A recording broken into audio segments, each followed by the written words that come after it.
Сөз идиш сыяктуу. Чынынын ичинде ар кандай суюктуктар жана суусундуктар куюлган сыяктуу эле биздин сөздөрүбүз да көп нерселерди өзүнө камтыйт. Эң биринчиден сөз чыгармачылык күчкө ээ. Кудай жарык болсун деп сөз айтканда жарык болгон. Кудай бүт дүйнөнү сөз менен жараткан. Демек, сөздүн жаратуучу, чыгармачылык күчү бар.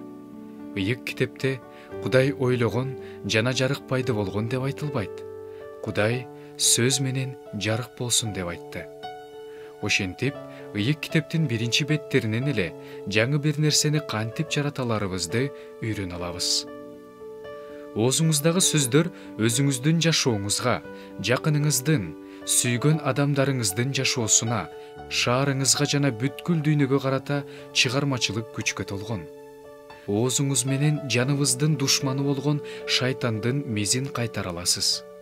Сиз Кудайдын сөзүн айтуу менен ал душмандын кээ бир иш-аракеттерин токтото аласыз.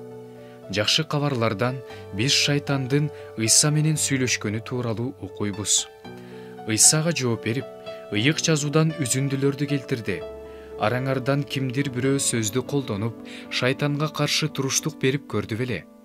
Сөздүн чыгармачылык күчүн, жаратуучу күчүн өзүңүздүн жашооңузга, сиз үчүн кымбат болгондордун жашоосуна багыттаңыз.